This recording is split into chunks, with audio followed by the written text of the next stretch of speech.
The song that I want to sing this season, season 3, is S&M by Rihanna. I think it can happen. If we change the words a little bit, like instead of S and M, it could be vocal adrenaline, maybe. So it'd be like vocal adrenaline. See how that works? But I had to join vocal adrenaline to do that? No, I wouldn't have to. It could be in your face. Yeah. But yes, S&M by Rihanna or Sexy Back from Justin Timberlake. By Justin Timberlake, not from him. I was wondering if, like, maybe we should go public with we can totally go public. Yes, our love, yes. Oh, are we dating too? Because apparently I'm dating a lot of people on the cast. I would love that, because this would be a huge scoop for me, and I could talk about this. Oh, okay, yes. Yeah. Diana Agron and I are dating. Hell yeah, we're going steady, as the kids call it. Spottle tea.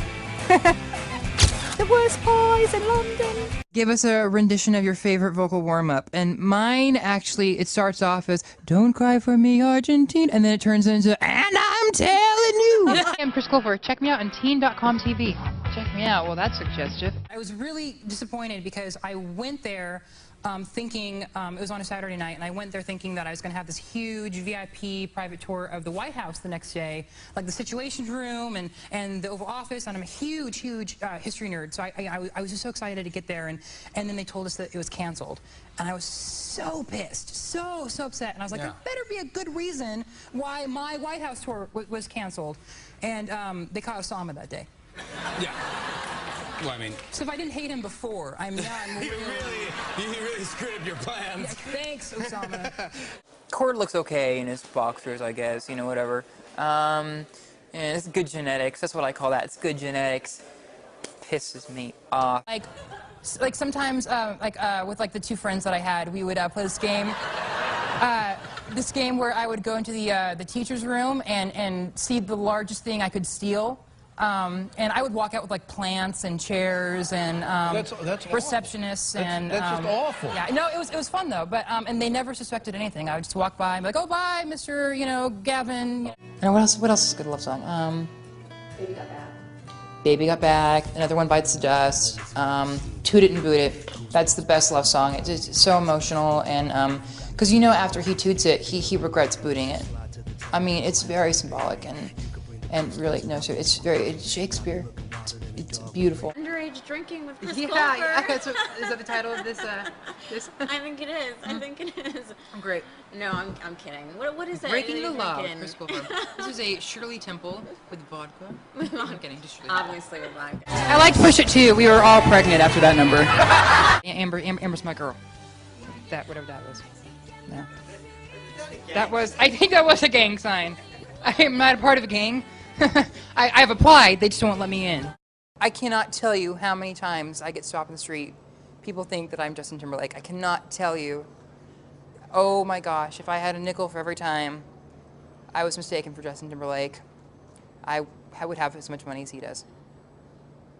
That and Justin Bieber. Can you believe that?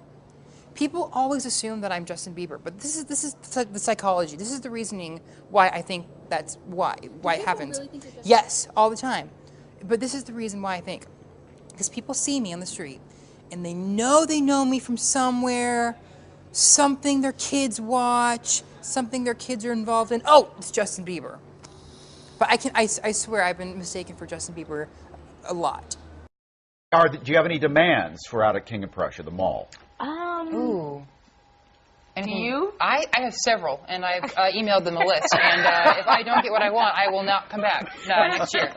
I don't mean to blow my own horn, but one note that the director gave me during the makeup scene was, "Chris, you were too good of a kisser." I swear to God, he came up to me and said, "You are kissing her way too well. You can't be a good kisser in this scene." This was my first on-screen kiss ever. I just kind of sit there and let her do all the work. I sleepwalk and I do all kinds of fun things when I'm unconscious. Yeah, I wake up and scream sometimes. Yes. What did he scream? Oh, he just screamed. Well, I mean, I forgot you were there, and I look over and there's a black woman next to me, and I've never shared a bed in my life with somebody, so of course I screamed. When Chris and Leah did Defying Gravity, that was dope. Oh, you're such a liar. Wicked is totally dope. Wicked is dope. That's what it is. New Directions is our Glee Club name. Yes. Perfect, by the way. Who wrote that? I think our writer Ian Brennan did, and if you listen closely, it sounds like something else. Yeah. Oh. Yes. It does. Did you ever? Yeah. Okay. Oh, I don't know if I was supposed to say that. That's what, like New Directions? Yes. Yeah. I just said New Direction. I did not know. I'm so fired. Not She's no. my hag. Well, she's a hag. Let me tell you. No, I don't think she's Kurt's hag. No, Kurt doesn't need a hag. No. He's his own hag. He's his own hag with a matching bag. You guys think when you got cast for the show that you'd be sitting here talking about the soundtrack a year later? It's in our contract, so. It's a sci-fi thriller. There's lots of blood, lots of gore, lots of bodies. Never forget and never forgive. You remember their names, you remember their addresses, you just remember everything. Don't listen to any of that, forgive and forget, crap, because don't. You get even. And one day they'll regret it, because you'll post, like, their social security number on Twitter or something. You remember the stuff they did to you, and you get them back. That's all I have to say about that. Okay, kids make fun of me for my voice.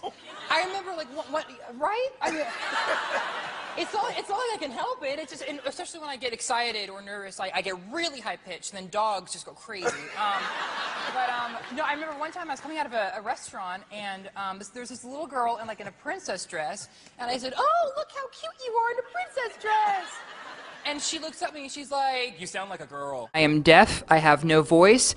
I think I lost my virginity out there. It was so much fun. The music is so terrific. What happens after the kiss? Probably more kissing. No? I don't know. I mean, there's all types of kisses. I could walk you through them. But I would assume. Do you think it'll go a lot further than that, or is it too soon? I don't know. Maybe. Or maybe they're very, they're like in a very Victorian romance where they're only going to kiss. And maybe Kurt will show him his shoulder, like, just gently.